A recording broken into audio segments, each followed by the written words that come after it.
Hello dear students, welcome back to my channel. आज हम हमारी न्यू एक्सरसाइज स्टार्ट करेंगे, एक्सरसाइज 10.2।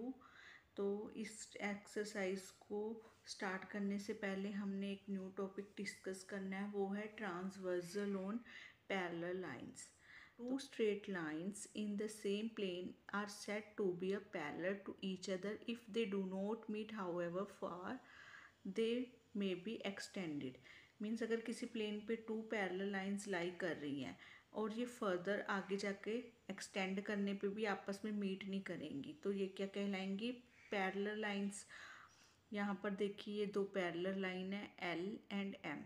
तो जो लाइन इनको कट कर रही है ये क्या है? ट्रांसवर्सल। और इसका नेम क्या है? ट्रांसवर्सल ए। अब जो ट्रांसवर्सल ए एल और एम को कट कर रही है, तो यहाँ पर हमने क्या देखना है कि यहाँ पे जो एंगल 1 है वो इक्वल्स टू होगा एंगल 5 के। क्यों? क्योंकि ये क्या है? Corresponding angle. क्योंकि दोनों की जो सेम पोजीशन है, इस लाइन पे जो पोजीशन एंगल 1 की है वही पोजीशन यहाँ पर एंगल 5 की है। यहाँ पे एंगल 2 और एंगल 6 इक्वल होंगे, कोरस्पॉन्डिंग एंगल है। एंगल 4 और 8 भी equal, because they are also corresponding. 3 and 7 भी इक्वल होंगे क्योंकि ये कोरस्पॉन्डिंग एंगल है। यहाँ पे हमें फर्स्ट पॉइंट में यही मेंशन किया गया है। नेक्स्ट है सेकंड पॉइंट। इसमें हमें कहा गया है एंगल 1 इक्वल्स टू एंगल 7। ये जो एंगल 1 है ये इक्वल्स टू एंगल 7 के। एंगल 2 जो इक्वल है वो है एंगल 8 के, because they are alternate angles. और एक्सटीरियर अल्टरनेट एंगल्स भी इक्वल होते हैं। Then similarly we find that both pair of interior alternate angles are भी equal। अब interior alternate angle कौन से? जैसे इस लाइन पे 4 और इस लाइन का 6, ये इंटीरियर में बन रहे हैं ना, तो इनको हम कहेंगे alternate interior angle. 3 is equals to angle 5। ये भी क्यों इक्वल है? Because they both are alternate interior angles। Then angle 4 plus 5 is equals to angle 3 plus 6। ये क्यों होंगे? और इन दोनों का जो सम है एंगल 4 प्लस 5 का भी सम क्या होगा? 180 प्लस 6 का भी जो सम होगा वो होगा 180। One transversal intersect two parallel lines, the same sum of the interior angle on the same side of the transversal is equals to 180। चाहे तो आप इनको को इंटीरियर एंगल भी बोल सकते हो 3 प्लस 6 को, या फिर हम इनको कहेंगे sum of the interior angle on the same side of the transversal is equal to 180। अब यहाँ पे देखिए हमें एक अनदर पैरेलल लाइंस दी हुई हैं A and B. Parallel lines है और जो ट्रांसवर्सल सी है वो इनको इंटरसेक्ट कर रही है। अब यहाँ पे उन्होंने पूछा है state the property that is used in each of the following. Angle 2 equals to angle 5 क्यों है? तो हम यहाँ पे क्या लिखेंगे? Corresponding angles. Angle 4 is equal to angle 6 है, तो इसकी प्रॉपर्टी क्या है? Because they are alternate interior angle. Then 4 plus 5 is equal to 180।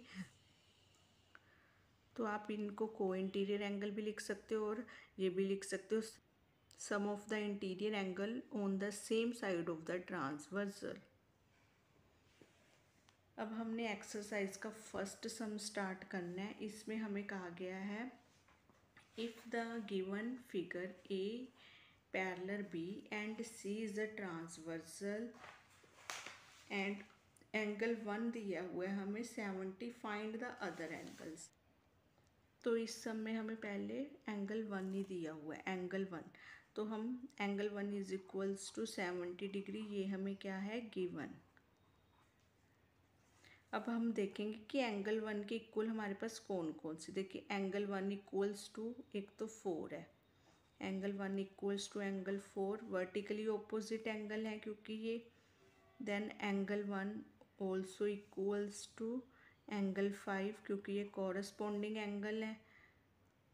Then angle 1 is equals to angle 7। तो ये सारे एंगल्स इक्वल्स टू हो गए 70 डिग्री के। ठीक है जी।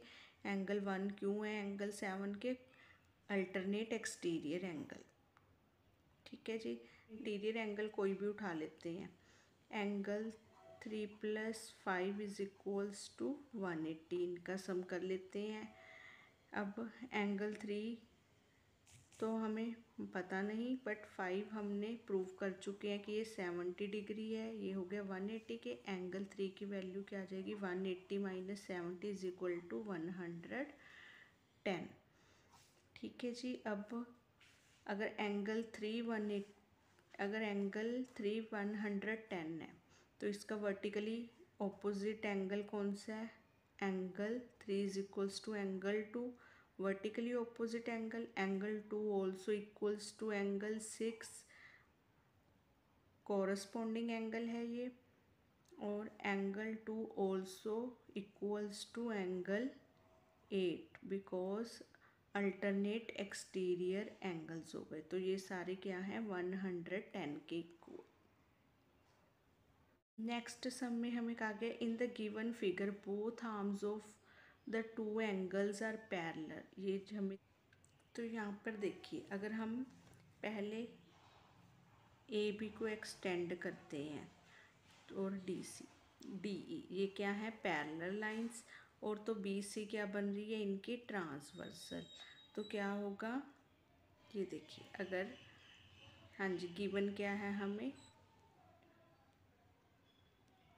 ए B parallel D E and B C is transversal.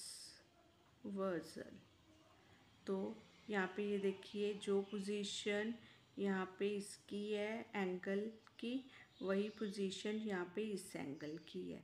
तो angle X is equals to क्या हो जाएगा? 70 degree corresponding angle of parallel sides.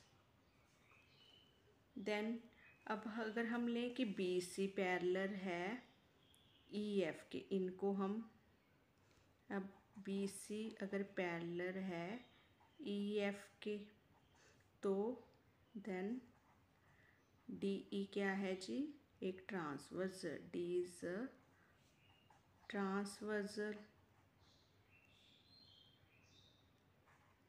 तो यहाँ पे ये भी सेम पोजीशन पे ही है। जो पोजीशन सी पर एक्स की है वही पोजीशन ई एफ पर वाई की है। तो X is equal to Y is equals to 70 degree corresponding angles of parallel lines. ठीक है जी। यहाँ पे हमारा सेकंड सम भी हो गई। नेक्स्ट सम है, ये हमें दो given that P parallel M and L is a transversal, find angle x and y. ये देखिए, लाइन पी और लाइन एम पैरेलल लाइंस है। हमने इसमें एक्स और वाई की वैल्यू फाइंड करनी है। तो यहाँ पे देखिए, ये जो है इस लाइन पे x+50 क्या फॉर्म कर रहे हैं? 180, जो एक स्ट्रेट एंगल है। तो हम इसको कैसे लिखें? पहले आप लिखोगे given solution, given P parallel M and L is a transversal। अब यहाँ पर क्या है? x और y की value. To find the value of x,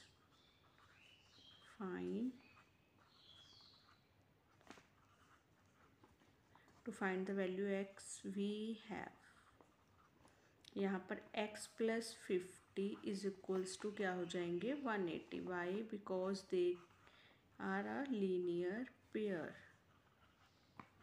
then अब हम x की वैल्यू फाइंड करेंगे।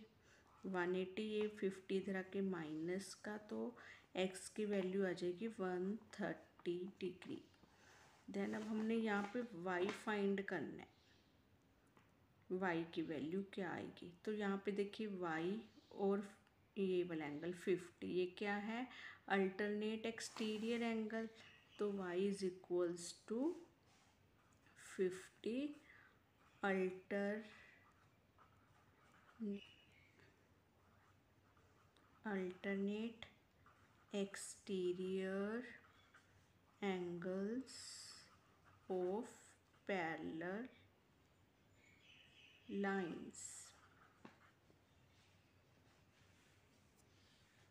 नेक्स्ट है जी हमारा fourth sum in the given figure C parallel D and P is a transverse find the angles indicate. जो भी एंगल उन्होंने इंडिकेट, हमें सिर्फ दो एंगल दिए हुए हैं, एक एक्स और एक 5x, जो लाइन सी पे बने हुए हैं। हमने एंगल 1 2 3 4 हमने फाइंड करने हैं। तो हम इनको देखिए कैसे फाइंड करेंगे। यहाँ पे हमें क्या है,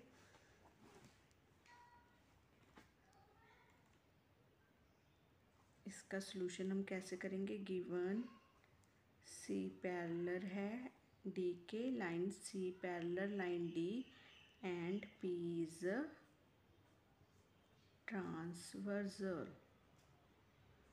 देन अब यहाँ पे हम देखिए क्या हो रहा है, जो ये ट्रांसवर्सल पे जो x और 5x ड्रॉ हो रहे हैं, ये क्या बन रहा है, एक लीनियर पेयर। तो यहाँ से पहले हम x की वैल्यू फाइंड कर लेते हैं। x plus 5x we have x plus 5x is equals to 180। वो क्या है, लीनियर पेयर।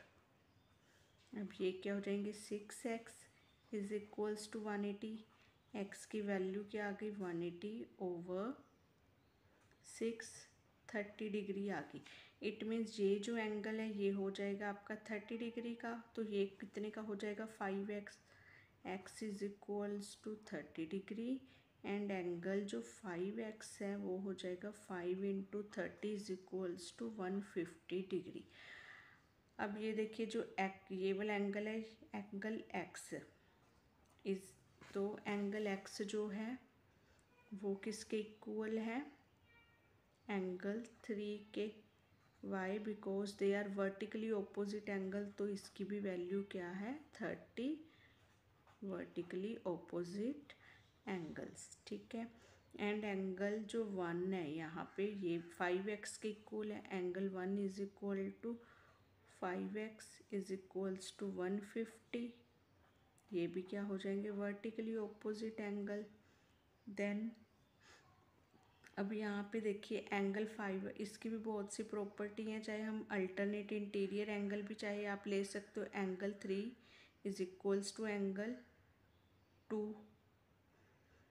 या फिर हम ऐसे कर सकते हैं, angle 2 plus 5x is equals to 180 sum of transversal को मैं यहाँ पे लिख रही हूँ co-interior angles, sum of co-interior angles. तो यहाँ पे एंगल 2 क्या हो जाएगा, नहीं रहने दो, हम ऐसे नहीं करते, इसको सीधा ही करो आप। तो यहाँ पे जो एंगल 4 है वो इक्वल्स टू किसके है, एंगल x के। Angle 4 is equals to angle x is equals to 30 degree. Why, क्योंकि ये है alternate exterior angles. Then angle 2 है वो इज इक्वल्स टू एंगल 4 भी है। क्यों, क्योंकि ये क्या है, वर्टिकली ऑपोजिट एंगल। तो ये भी क्या हो जाएगा, angle 2 is equal to angle 4 is equals to 30 vertically opposite angles